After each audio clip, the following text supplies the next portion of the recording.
पूजा, कान्हा की कृपा पाने की पूजा, संतान सुख का वरदान पाने का मौका। लेकिन इस बार गोवर्धन पूजा की तिथि को लेकर भ्रम की स्थिति पैदा हो गई है।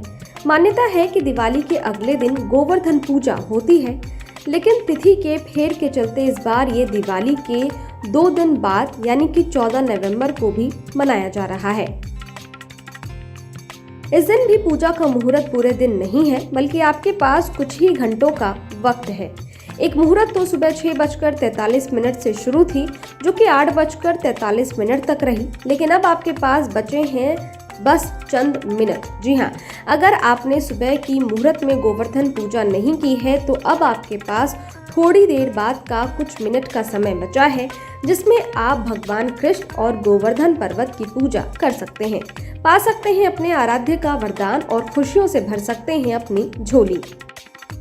हिंदू पंचांग के अनुसार गोवर्धन पूजा कार्तिक मास के शुक्ल पक्ष की प्रतिपदा तिथि को मनाया जाता है।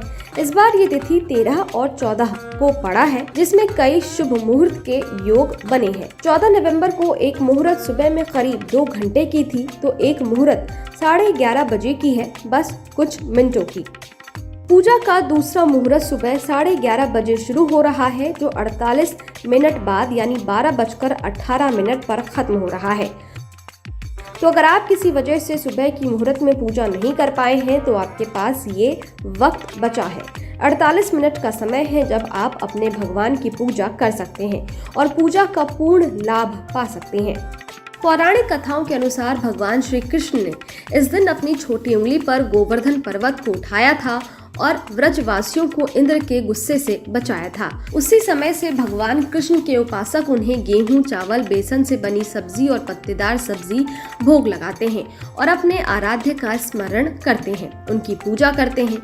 इस पूजा का उत्तर भारत में खास तौर पर मथुरा, वृंदावन, नंदगांव, गोकुल और बरसाना में अधिक महत्व है। गोवर्धन पूजा में कृष्ण और गोवर्धन पर्वत के साथ गौधन यानी गायों की पूजा भी की जाती है।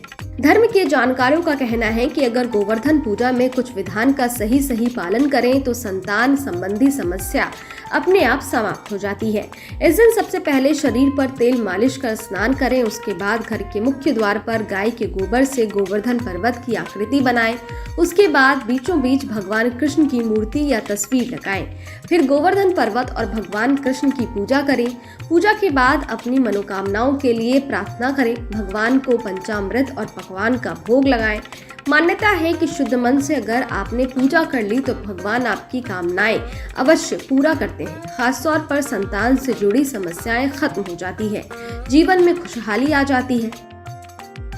गोवर्धन पूजा के दिन कुछ ऐसी बातें भी हैं जो बिल्कुल नहीं करनी चाहिए।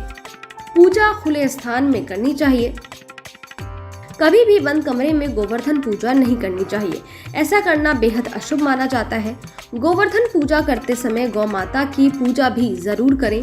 गोवर्धन की परिक्रमा भी हमेशा नंगे पांव करें। अगर स्वास्थ्य संबंधी कोई समस्या है तो रबड़ या कपड़े के जूते पहन सकते हैं। गोवर्धन की परिक्रमा को बीच में ना छोड़े। आधी परिक्रमा अशुभ मानी जाती है। पूरे परिवार के साथ मिलकर पूजा करने का विधान है। आज के दिन साफ सुथरे कपड़े पहनने का भी बड़ा महत्व है। इस दिन काले रंग के कपड़े ना पहने, इसे भी शुभ नहीं माना जाता है। साथ ही तामसिक भोजन और नशीली चीजों के सेवन से बचें। कहते हैं कि आज ही के दिन भगवान कृष्ण ने इंद्र का घमंड तोड़ा था और खुद कार्तिक शुक्ल प्रतिपदा के दिन लोगों को 56 भोग बनाकर गोवर्धन पर्वत की पूजा का आदेश दिया था। तभी से गोवर्धन पूजा की प्रथा चली आ रही है। खैर, ये वीडियो आपको कैसा लगा? इस वीडियो पर आपकी क्या राय है? हमें कमेंट बॉक्स में लिखकर जरूर बताइएगा। शुक्रिया।